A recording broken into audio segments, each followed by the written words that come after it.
Hey guys, tonight we step into one of the darkest apartments in American history. A place that looked ordinary from the outside, but hid horrors too twisted for imagination.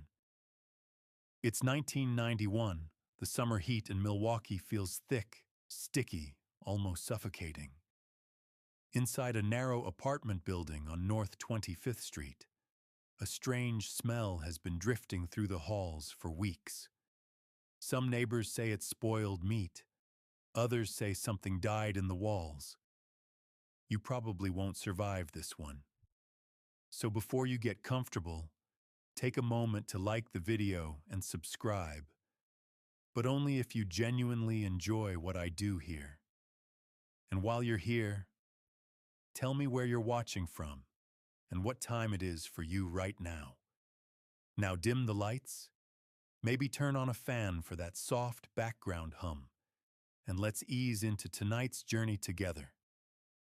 It began with a man running through the night, shirtless, terrified, a handcuff still locked around one wrist.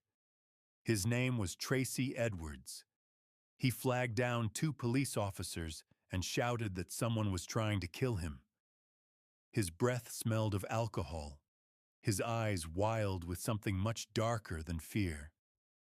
The officers thought he was high until he said one name and pointed back toward the Oxford apartments. Apartment 213. They followed him upstairs, a narrow hallway lined with flickering yellow lights, a sour chemical smell growing stronger with every step. When the door opened, a pale man greeted them, quiet, polite, his eyes unfocused, almost tired. His name was Jeffrey Dahmer. He calmly admitted the handcuff was his, explaining it was just a private thing between two men. His voice was smooth, controlled, the kind of calm that hides something unholy. One officer, still suspicious, stepped toward the bedroom to find the key. The light from his flashlight washed over a nightstand drawer, half open. Inside, a stack of Polaroid photos. But these weren't ordinary pictures. They showed bodies, real ones, dismembered, arranged like art. He froze, then whispered, "These are real." The next few seconds tore open the quiet. Guns drawn, officers tackled Dahmer to the floor. As they wrestled him down, the man didn't fight back. He only said, "For what I did, I should be dead." They searched the apartment. In the refrigerator, a human head, freshly cut. In the freezer, wrapped packages labeled steak. A blue barrel filled with acid stood beside the bed. Inside were the remains of 3 men dissolving slowly, bones softening to sludge. 11 skulls were found around the apartment, some bleached white, others painted gray. On the counter, a heart preserved for later. The horror kept unfolding. Every corner of the small apartment turned into evidence of madness and ritual. A poster of The Exorcist hung on the wall above the TV, where Dahmer liked to watch the movie over and over, sometimes playing it in the background while he killed. Neighbors, drawn by the police lights, gathered outside, covering their mouths, some crying, some whispering prayers. The city's air filled with sirens and disbelief. Inside, investigators photographed everything: Polaroids on the bed, tools on the table, bottles of acid lined neatly beside the sink. It looked less like a home and more like a laboratory for death. Within hours, the story hit every television in America. Reporters called it the Milwaukee Monster. But the truth inside apartment 213 was worse than any monster from a movie. And as detectives pieced together what happened, they realized this horror didn't begin here. It had been building for decades. Quietly, in a lonely boy who liked to collect bones. Long before apartment 213 became a nightmare, there was just a quiet boy in Ohio. Jeffrey Dahmer was born in 1960, a pale, shy child with a soft voice and a fascination with things most children would run from. His father was a chemist, always buried in glassware and formulas. His mother suffered deep depression, spending long days in bed with the curtains drawn. Arguments filled the house like static, dishes breaking, doors slamming, muffled crying, and somewhere in that noise, a small boy learned to stop speaking. When he was 4, he had surgery for a hernia, a painful, confusing experience that left him withdrawn. By the time he entered grade school, he hardly made eye contact with anyone. He found comfort in what he could control. Small animals, the bones of birds he found by the roadside. One day, he watched his father clean bones from under their house, dissolving them in acid. The smell burned his nose, but the sound of bones clinking in the bucket stayed with him forever. He asked what the acid did. His father smiled proudly at his curiosity, not realizing he'd just opened a door that could never be closed. Jeffrey began collecting roadkill. He kept jars in the woods, filled with frogs, chipmunks, the occasional cat. He'd strip the flesh, bleach the bones, and line them neatly like museum exhibits. It wasn't violence to him. It was curiosity, order, a way to make death look clean. By high school, his loneliness had hardened into habit. He drank, vodka hidden in a thermos, whiskey in a locker. He joked to make others laugh, mimicking people with seizures, pretending to faint. His classmates thought he was weird, but funny. They called it doing a Dahmer. Behind the laughter, he felt nothing. At home, the marriage finally collapsed. His mother took his little brother and left. His father moved out soon after. Jeffrey was 18 and alone in the empty house. That's when he met Stephen Hicks, June 1978, a young hitchhiker with long hair, guitar slung over his back, heading to a concert. Dahmer offered him a ride, then a beer, then a night at his place. They talked, laughed, maybe even felt a flicker of connection. But when Stephen said he had to leave, something in Dahmer broke. He didn't want the moment to end. He picked up a dumbbell from the floor and swung. The sound was heavy, final. He watched the body for a long time, then touched it, trembling, not from guilt, but from fascination. The line between attraction and annihilation blurred. He dismembered the body in the basement and buried the remains in the woods behind his house. Later, he dug them up again, stripping away the flesh, crushing the bones until they turned to powder. No one suspected a thing. In his own words, it wasn't rage. It was wanting someone to stay. After that first kill, the silence returned. He went to college, failed out, joined the army, got discharged. He drifted through Florida, then back home, then to his grandmother's house in Milwaukee. Each time the urge followed, that whisper of control, of owning another human being completely. He tried to drown it with alcohol, with church, with promises to do better. But the bones he once cleaned for curiosity were now calling him back. Milwaukee, 1987. Jeffrey Dahmer was 27, and the silence inside him had turned into something hungrier. He was living with his grandmother then, a kind, church-going woman who still called him my sweet boy. To her, he was quiet, helpful, polite. But when she went to sleep, he became someone else entirely. The bars downtown were dim and heavy with cigarette smoke. That's where he found his second victim, Stephen Tuomi. A night of drinking, blurry laughter, and the kind of fragile trust that comes before disaster. When Dahmer woke the next morning, Stephen was dead. He said later he didn't remember doing it, that maybe his body had just acted on its own. But when he saw the blood and the stillness, he didn't call for help. He bought a suitcase instead. He carried the body back to his grandmother's basement, piece by piece. The old woman upstairs never asked about the noise or the smell. She just told him to pray more. It was around that time the obsession with keeping began. He boiled skulls. He used bleach, acid, heat, anything to keep the bones clean and white. Each one was labeled in his mind. A person reduced to a trophy. A memory he could touch whenever the loneliness crept in.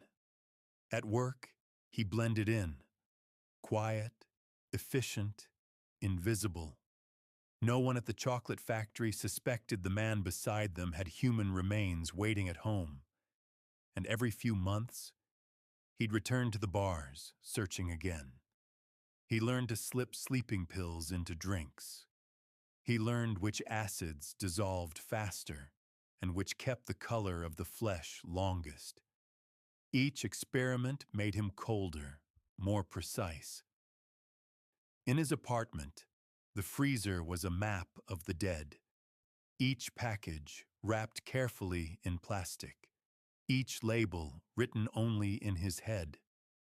When he was caught flashing himself in public, twice, the courts dismissed him as a troubled man who needed guidance.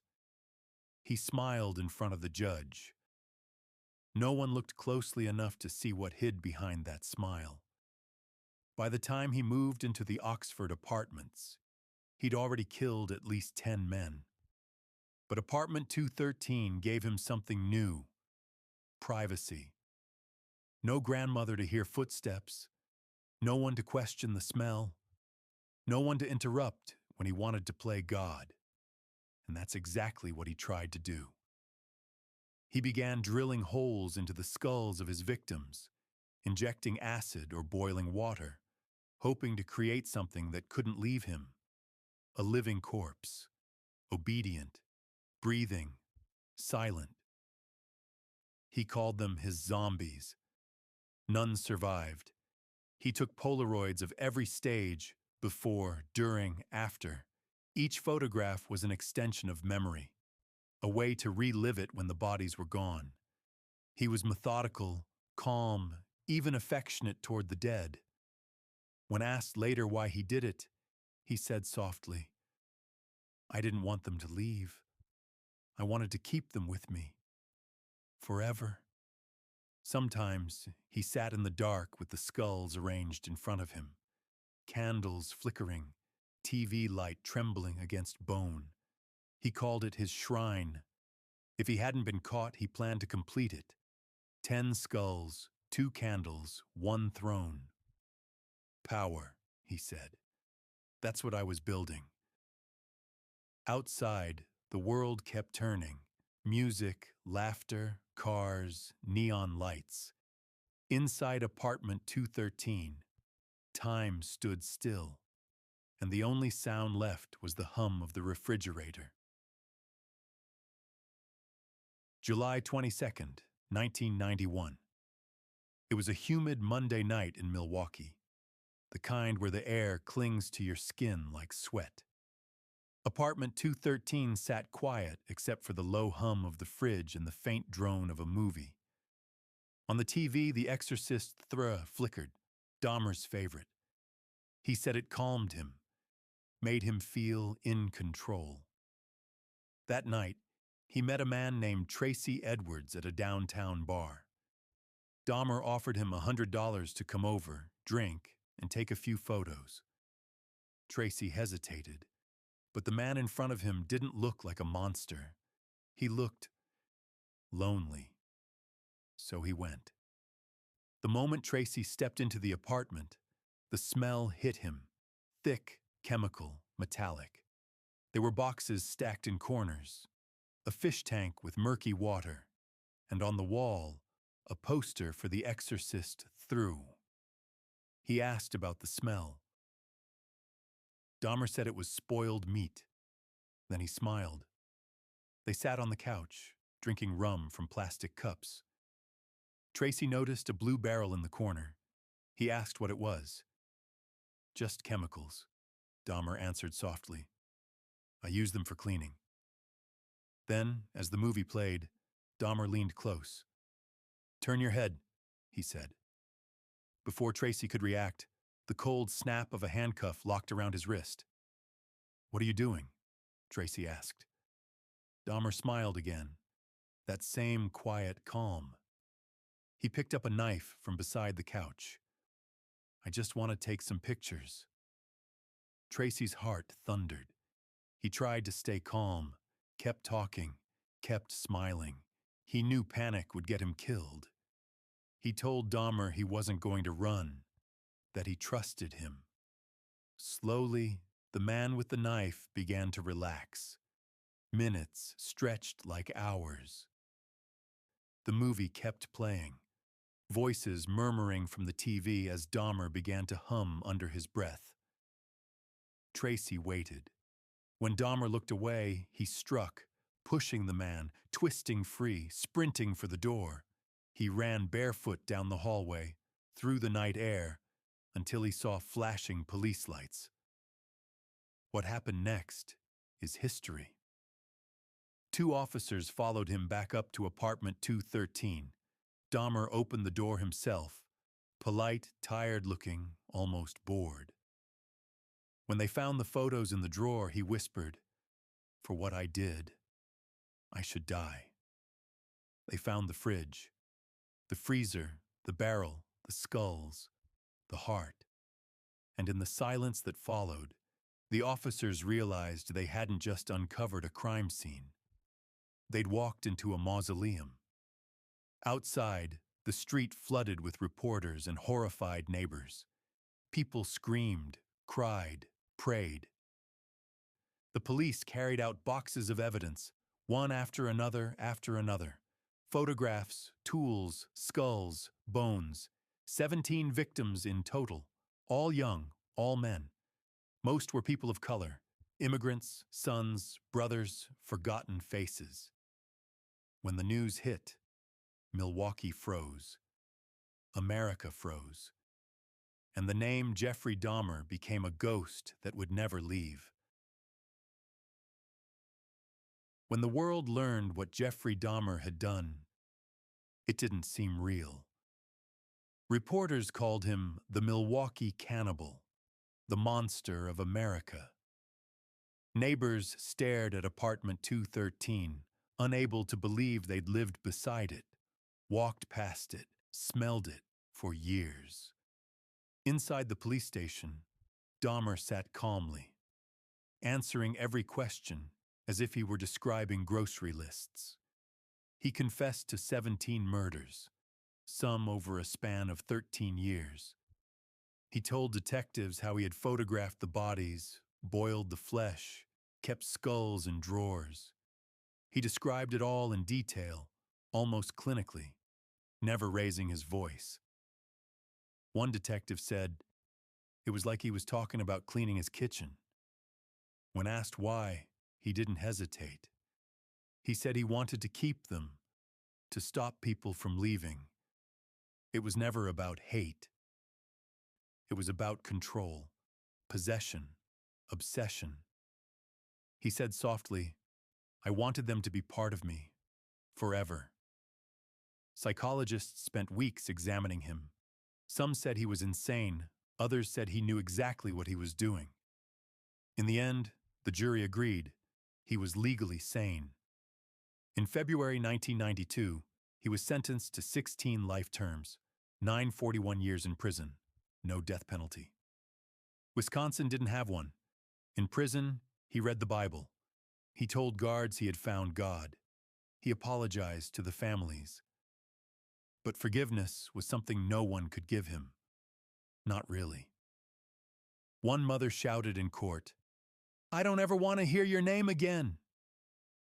Inside Columbia Correctional Institution, Dahmer was quiet again, the same quiet boy from decades before. He worked in the chapel, mopped floors, read scripture. He said he was ready for judgment. He even joked to a guard once, "If I die, at least I'll know it's fair." And then, November 28th, 1994. Just after morning roll call, Dahmer and 2 inmates were assigned to clean the prison gym. 20 minutes later, guards found 2 bodies on the floor. One was Christopher Scarver, standing, holding a steel bar. The other 2 were bleeding out. Jeffrey Dahmer was pronounced dead an hour later. The cause: blunt force trauma to the head. Scarver told reporters later, "God told me to do it." And that was how it ended. Not in a courtroom, not with an execution, but in a gray prison bathroom with no cameras, no witnesses, no more noise. His story closed where it began, in silence. If you're still here, take a breath. That story wasn't easy to sit through, and maybe it's not supposed to be. Because behind every headline, every monstrous name, there are people who never came home, and families who still leave a light on at night, even after decades. Jeffrey Dahmer wanted control, permanence, to hold something that would never leave him. But what he really left behind was emptiness, proof that evil isn't born screaming. Sometimes it just grows quietly in the spaces where love should have been. When you think about him, remember the victims first, their laughter, their families, their lives that could have gone anywhere. Let their names outlive his, and maybe that's the closest thing to justice we'll ever have. So, if your room feels too quiet right now, open a window. Let the air move again. Remind yourself that life keeps going, that warmth still exists. And when you close your eyes tonight, try to let this story drift away, like a whisper that doesn't need to stay. Because what matters most is that you're here and they are remembered.